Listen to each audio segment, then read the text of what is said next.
এয়া হৈছে মোৰ পত্নী মিছেছ শিক্ষাগুৰু মোৰ হাই স্কুলৰ যিখন স্কুলৰ পৰা আমি মানে মেট্ৰিক পৰীক্ষাত মানে পাছ কৰিছিলোঁ।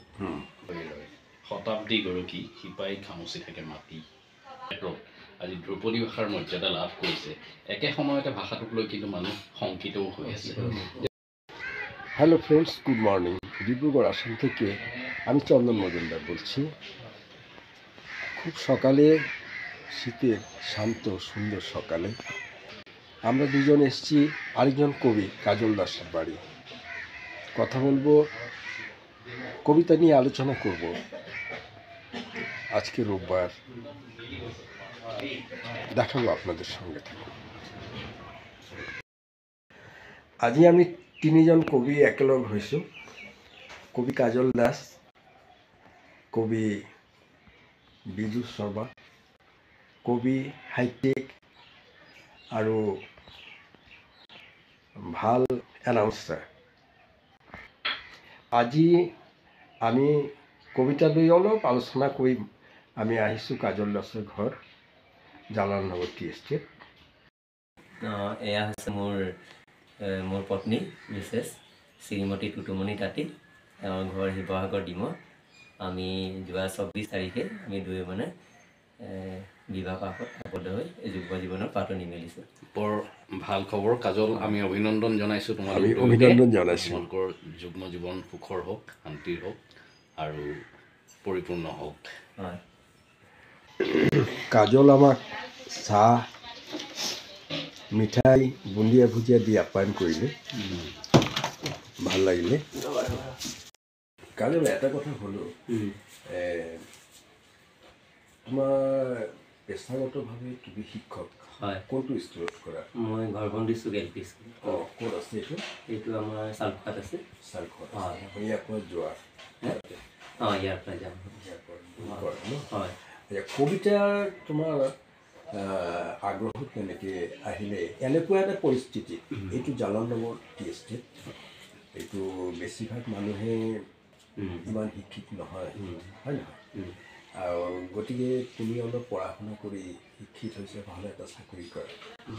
তোমাৰ এই কবিতা আগ্ৰহটো কেনেকৈ আহিলে তোমাৰ?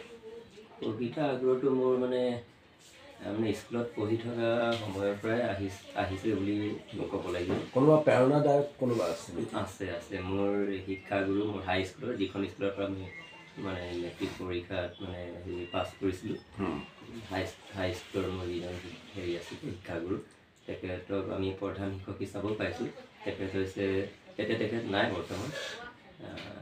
তেখেত হৈছে প্ৰয়াত মদন চন্দ্ৰ ডেকা ছাৰ। তেখেতৰ পৰা মই যথেষ্ট মানে অনুপ্ৰেৰণা পাইছিলোঁ। মানে মই আজি কবি হিচাপে যি মানে সমাজত এটা পৰিচয় মই পাইছোঁ, তাৰ মানে ব্যক্তিজন মোৰ মানে কবি হিচাপে ব্যক্তিজন নামটো যদি মোক ক'বলৈ মই বিচাৰোঁ, তেতিয়াহ'লে তেখেতৰ নামটোৱে ল'ব লাগিব, মদন চন্দ্ৰ ডেকা ছাৰ। ঠিক আছে, এতিয়া আমি আহিম বিজু শৰ্মা দেৱৰ ওচৰত। তেখেতে অনুৰাগ কাব্যগোষ্ঠীৰ সঞ্চালক, কাব্য সমালোচক, কবি, শিক্ষক।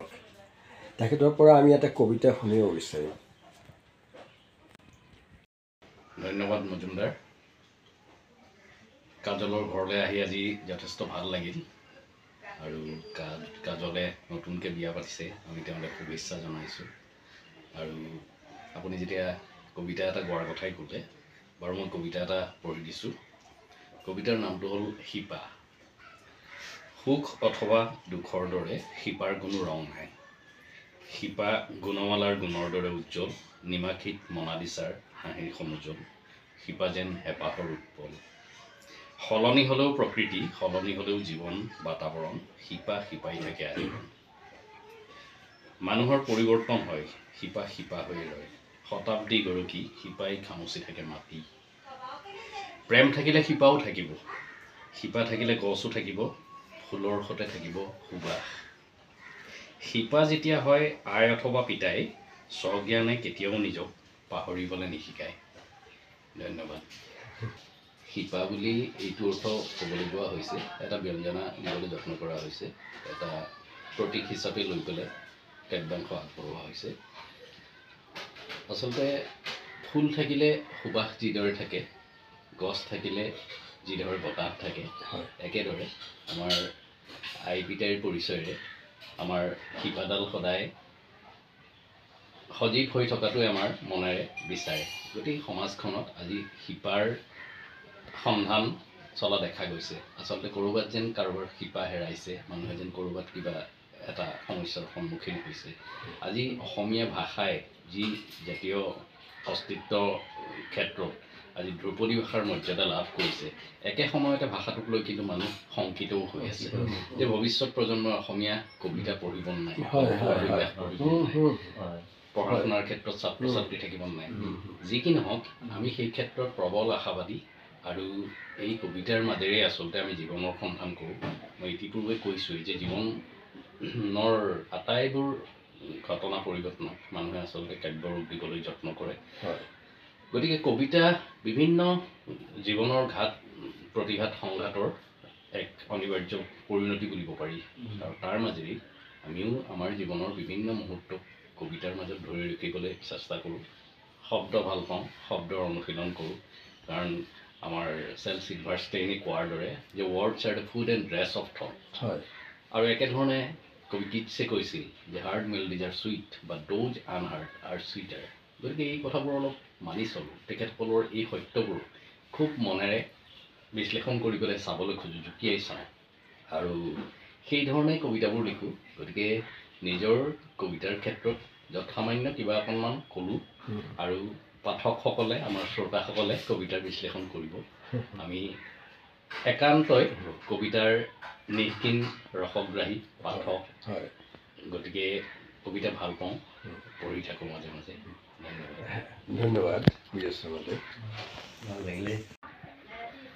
আজি 8 ডিচেম্বৰ 2024। ধুনীয়া এটা সময় কটালোঁ কাজল দাসৰ ঘৰত, বিএছমা দেৱাশীলৰ লগত। কবিতাৰ আলোচনা হ'ল, কবিতা শুনিলোঁ, ভাল লাগলে। ঠিক আছে, আজকের ভিডিও এখানে শেষ করি। এই বাগানের মাঝখানে সুন্দর একটা সকাল কাটালাম, খুব ভালো লাগলো, মনে থাকবে আজীবন। ঠিক আছে, সবাই ভালো থাকবেন, দেখা হবে পরবর্তী ভিডিওতে।